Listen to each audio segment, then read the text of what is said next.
you know I'm a major John Lennon fan, right? Yeah. I think Imagine, brilliant lyrics, Oh yeah. but what a load of wishful thinking. I think if John had lived later, because he was famous for changing his mind, in, out, revolution, all of that. By the I'm way, wondering, you got to see, right around the time he died, Yoko was buying, and him, buying up land all over North Carolina and the East Coast and everything. They were becoming a corporation. I'm wondering if John would have done Imagine, number nine, number nine, number nine, with totally different lyrics. See, that's why I love the man. He actually You was know? criticized for those lyrics. They were kind of. Well, they're ignorant. Wasn't the song almost banned? From some radio stations and stuff? Yeah, which I wasn't for. I just didn't agree with the lyrics. Right. They're beautifully put together. It's not the structure of sentences or anything, but people who think that we're ever going to get to the point in the next 200 or 300 years where there's going to be no possessions. All right. I lived with people in commune houses. Pretty soon it's the person who's collecting everybody's portion to pay the rent and their grocery bills to go get the food. All of a sudden he or she has a higher thing, and then they start realizing they can take a portion of this, invest it there, and pretty soon they're Putin. Okay? Right. Socialism and communism don't work because we're human, folks. And Right. you can't have my stuff. You just can't have my stuff. I worked for it. If I'm in a field next spot, in the Soviet Union, and I scythe 3,000 pounds of wheat, and the guy next to me scythes 50 pounds of wheat, and we both take home the same pen. No, Michael, you can't have that. Like alcoholism was so rampant in Russia. Oh because, yeah. There was no incentive to do more, to be better, there was just no incentive. Everybody got paid. Well, it kept you dumbed down and it kept your mouth shut so you didn't wind up in Siberia. All right.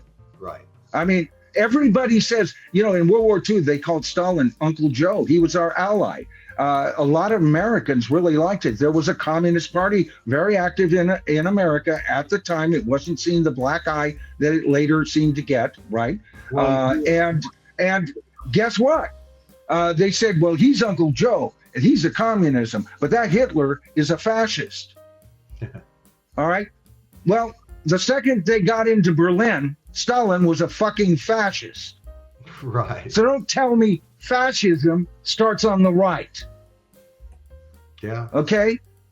Anytime you have a great man whose will is over the common people, that's a fascist. And no way to get him out. All right? Ultimate power. So clarify your thoughts on the whole subject. I get tired of it, Royce. I didn't mean to go down this road, but all of this stuff does All become right. very exhausting. And the thing is too is that us being as long as we are kind of stuck in the human domain and subject to those vulnerabilities, this will always be an irreconcilable subject, right? So what fascinates me is 100 years from now, to tie it back to the art we're talking about, is which decade of all this art and this, the music is going to endure the most, because what set of ideas is going to continue to have the most impact? I'm fascinated kind of forward projecting and thinking about that, because obviously with this 60s period we're talking about, it was such fertile artistic ground. The stuff we're getting now, will it have this same resonance? I find a lot of it quite puerile myself and stuff like that, but that's all maybe a generational thing. But we'll never. young folks aren't even listening to what they listened to 6 months ago, Bruce. Right. And they're hardly listening to what they're listening to now. Yeah. And nobody is willing to do research and to learn and to appreciate. See, we saw our music as art. We often, many of us put album covers on our walls, just like Bruce has got right now, only pinned up. It was art. It was, what a wonderful, and that is a wonderful album. Masterpiece right there. All right. And you and I still got to do our thing, Bruce. I haven't forgotten. The changes with the channel lately, but, that's what's missing in today's music. What those coffee houses burnt out was fire from a fucking volcano, people. All right. It gave nourishment to those who were around it, and we got masterpieces in our generation. All right. Yeah. I know every time I do a video on this, I get people going, yeah, well, if you know where to look, there's still good music. And they're absolutely right. For And sure. I've given a few bands that I'm hot on, and I'm going to do even more on them on my Patreon coming up. But I really, because they don't get the views, but I want to feature some of these bands. There are some great bands, young rock bands that are every bit as good as some of Alice Cooper. I don't know, Deep Purple. I'm not hearing anything that has the virtuosos, because you know what? Eddie Van Halen, he's one of my top 10 guitarists, but I'm not a shredder kind of guy. Yeah. All right. It doesn't speak to me. It takes the blues out of it.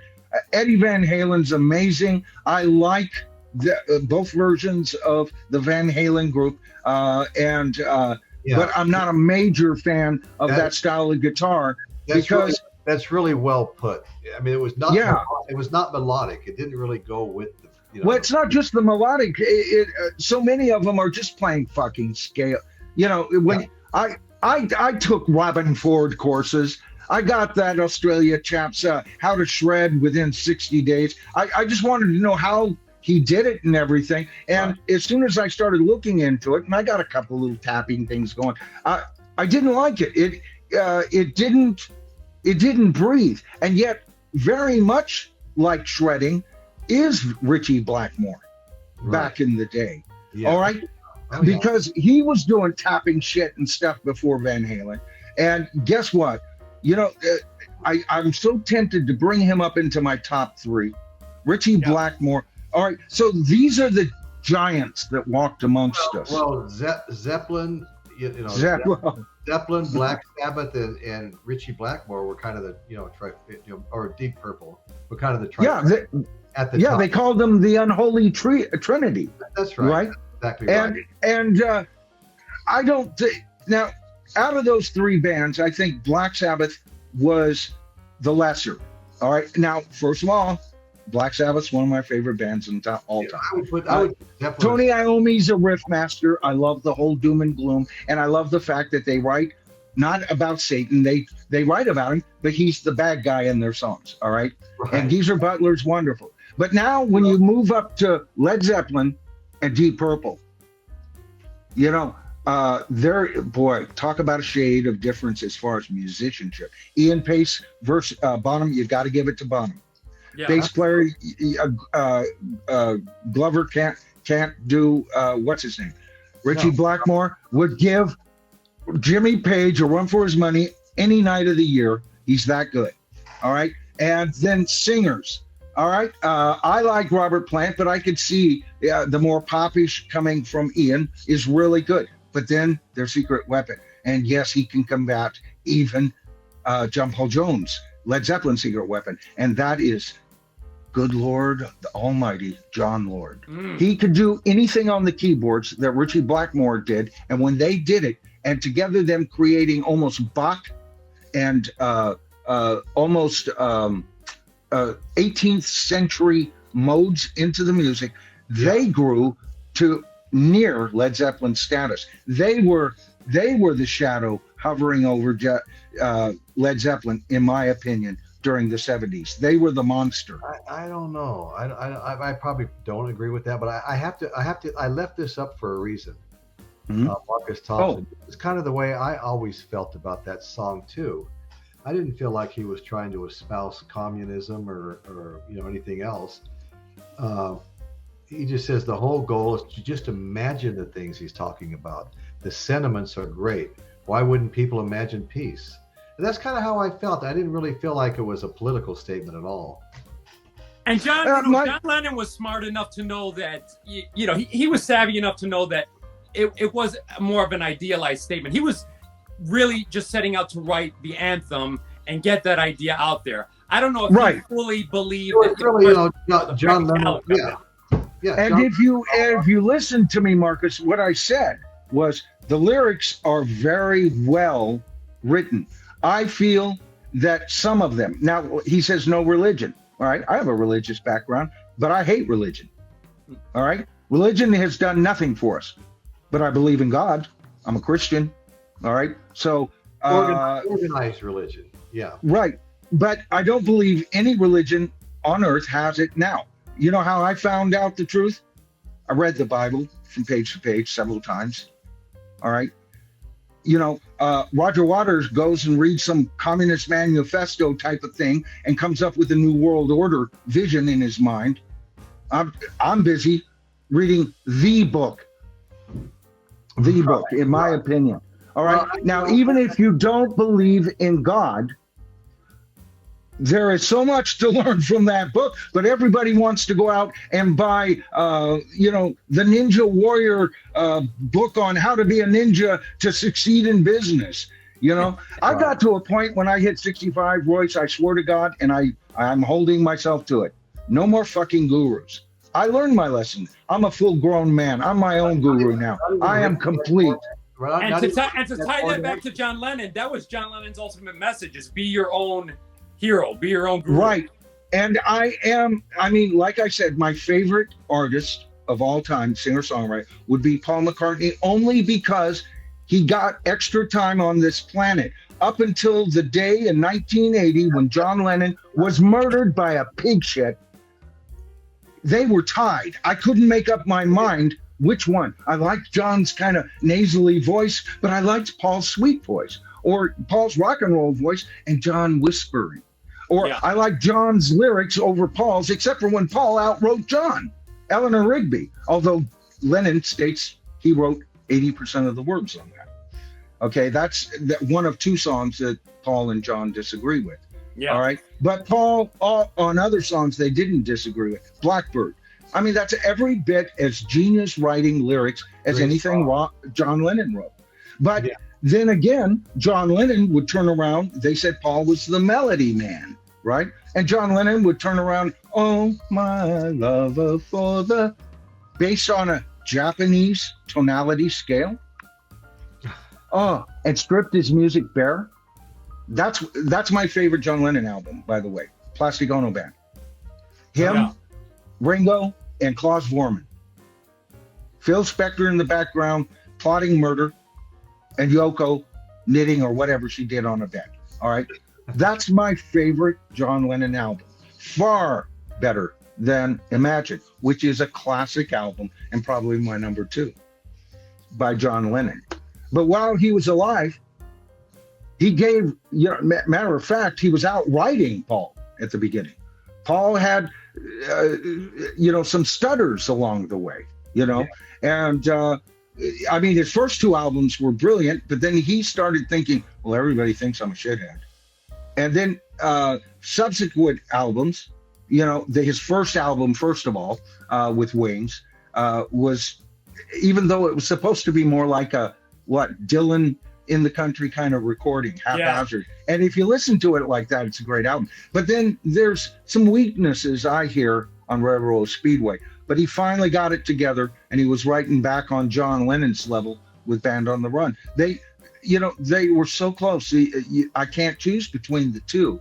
Yeah, if you just choose the time up till 1980. Yeah, it crystallizes for Paul around 73. And then that 73 to 76 run that peaks with that Wing Over America tour, I mean, it was almost like a second renaissance for him in terms of he was playing bass and singing live as good as he ever had as well. Ever. Oh, God, have you watched? I was there for some of that footage for Rock Show was actually from the San Francisco show. So, but I've never been, I can't tell because the arena, the way it's all done, they're similar. But I'll tell you right now, I was there that night. No fucking mistakes. And he was singing right on key. It was like the fucking, sorry, I slipped into Mr. F word tonight, but we got on to some personal stuff. But anyway, Bruce, you're so right. Matter of fact, that album, Wings Over America, rates very high. It's underneath the Allman Brothers live, but it's very close to it. Without a doubt, one of the greatest live 70s albums of all time. And a triple fucking album, too. And Band on the Run. Band on the Run.